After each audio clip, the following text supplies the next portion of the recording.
Chers amis, je prends la parole pour apporter simplement quelques petits compléments sous forme de rappel et pour faire face à la dernière actualité qui, comme vous le savez, consiste en une distribution qui s'est achevée il y a peu des procès-verbaux remis par le Conseil constitutionnel à la suite de la vérification des listes de parrains que nous avons eu à leur remettre et qu'ils ont eu à étudier.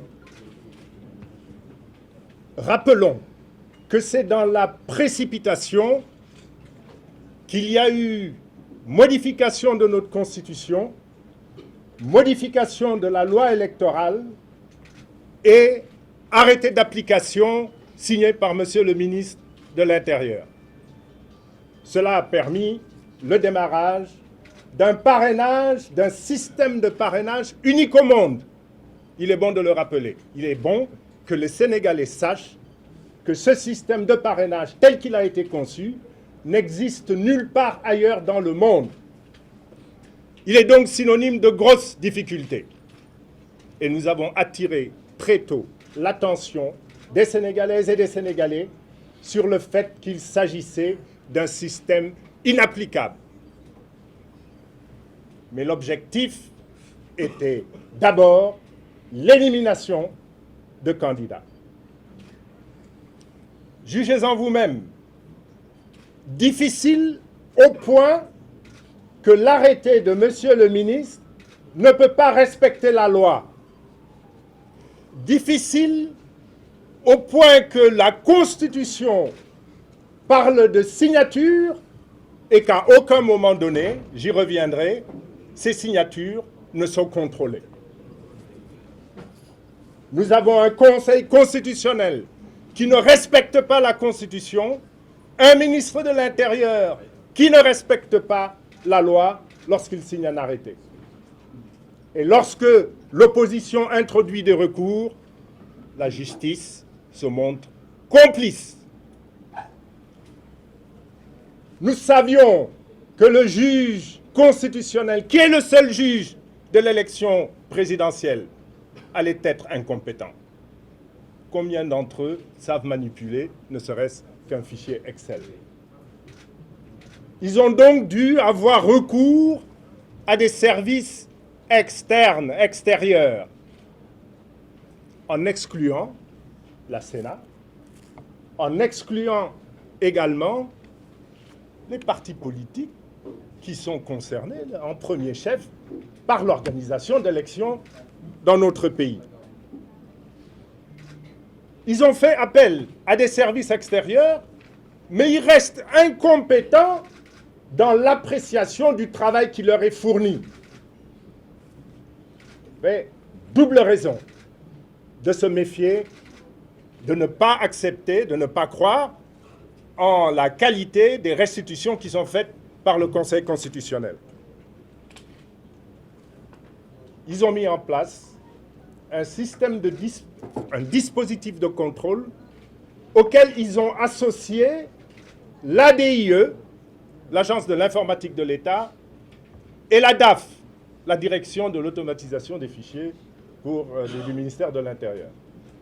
Mais l'ADIE est un service rattaché à l'un des candidats, le président de la République. L'ADIE est un service dirigé par un militant APR de Grand-Yoff. La DAF est en amont du système, on le retrouve en aval du système. Il y a manifestement un problème d'impartialité. Nous présentons des fichiers électroniques, nous présentons également des fichiers papier. C'est ce que prévoit la loi. Soit dit en passant, je l'ai dit tout à l'heure, l'arrêté du ministre qui définit le fichier électronique ne respecte pas la loi. Parce que dans la fiche électronique, il n'y a pas la signature. Dans la fiche électronique, il n'y a pas le nom, il n'y a pas le prénom, il n'y a pas le numéro d'électeur du collecteur. Mais ça ne gêne pas le Conseil constitutionnel. Nous avons donc produit des fiches papier qui demandent beaucoup d'efforts. Beaucoup d'efforts. Beaucoup de dépenses. Non pas pour acheter des fiches parce que nous n'avons pas les moyens de Benno Bokk Yakaar, mais des moyens parce qu'il faut se déplacer, parce qu'il faut mobiliser, parce qu'une fois que les fiches sont remplies, il faut les faire venir, il faut les traiter. C'est énormément de travail, énormément d'argent, énormément de temps. Nous avons donc remis des fiches papier et des fiches électroniques en essayant, autant que faire se peut, de respecter la loi. Quand je dirais autant que faire se peut, c'est parce que nous avons dû respecter l'arrêté ministériel, même s'il n'est pas conforme à la loi. Quand vous appréciez le contenu d'un fichier électronique, quand vous vérifiez la véracité des informations qu'il contient, et vous le faites par rapport à un référentiel, par une base de données de référence. Il y en a une, c'est le fichier électoral, et il y a des compléments qui viennent, puisqu'il est question d'éliminer les doublons par le traitement des fichiers remis par les premiers candidats, puis chacun d'entre eux, ainsi de suite. Mais quel est ce référentiel? On nous a empêchés, on nous a interdit, on nous a remis à notre place à chaque fois qu'on a réclamé des éléments rassurants sur le fichier électoral. Ça, c'est la base de données, c'est le référentiel. Ensuite, vous avez besoin d'un petit logiciel ou de macro, puisqu'il s'agit de feuilles Excel, pour apprécier tout ce qui est doublon, tout ce qui est correct, tout ce qui ne l'est pas. Qui a fait ça? Avez-vous déjà entendu parler d'un appel d'offres lancé? On ne connaît ni le cahier de charge, ni le développeur ou celui qui a conçu. Et nous avons cette sage, disons-nous, qui écoute ou qui observe une projection d'éléments et on vous dit il y a tant et tant et tant rejeté pour tel et tel motif. Mais nous avons, en tant que républicains, comme républicains, nous avons à chaque fois décidé, et peut-être également parce que le peuple sénégalais ne nous donnait pas l'impression de bien comprendre les enjeux. Nous sommes allés le plus loin possible avec ce monsieur qui organise les élections, avec le ministre de l'Intérieur qui est en place, avec ce système judiciaire qui, malheureusement, on le constate aujourd'hui, au niveau du Conseil constitutionnel, se soucie d'abord d'éliminer, au lieu de chercher à faire respecter la loi, au lieu de chercher à faire respecter sa propre décision. Et concernant cette décision du Conseil constitutionnel, il faut quand même souligner qu'il y a eu précipitation pour changer la Constitution, il y a eu précipitation pour changer le code électoral, il y a eu précipitation pour prendre l'arrêté ministériel, et tout d'un coup, calme plat, le dispositif de contrôle que devait mettre en place le Conseil constitutionnel, eh bien, il a été oublié. Il a fallu que nous écrivions le 30 novembre pour qu'enfin on nous dise « Non, non, ça a été fait. C'est signé depuis le 23 novembre. C'est une décision du Conseil constitutionnel. » Eh bien, on va vous démontrer que ce Conseil constitutionnel ne respecte même pas sa propre décision. Les rejets ont été notifiés cet après-midi. Ce sont les éléments les plus frais de l'actualité et c'est un peu pour ça que je prends la parole. Ils sont en train d'être analysés par les services des différents candidats, mais on peut déjà en donner quelques éléments. Il y a ce qu'on appelle les doublons externes. Un doublon externe, c'est un doublon avec une autre liste. Celui qui a présenté le premier nom du parrain garde ce nom, celui qui vient après le père. Nous avons reçu tenez-vous bien, la liste des doublons soi-disant externes sans précision de la liste dans laquelle ce nom se trouvait. C'est-à-dire qu'il n'y a pas de preuve de doublon. Aussi simple que ça. Or, la loi électorale prévoit des poursuites judiciaires à engager contre les auteurs de doublons. Vous ne pouvez pas accuser sans preuve. Il n'y a pas de preuve fournie pour les doublons externes. Il y a d'autres motifs de rejet. Il y a celui de la région non conforme. Tenez-vous bien. Vous avez un électeur sénégalais, citoyen sénégalais, puisqu'il est électeur sénégalais. Vous fournissez son numéro de carte d'identité correct, son numéro de carte d'électeur correct. On vous répond, vous êtes trompé, vous vous êtes trompé dans la région au niveau du fichier électronique, sans qu'il y ait retour vers la fiche papier, et on l'exclut.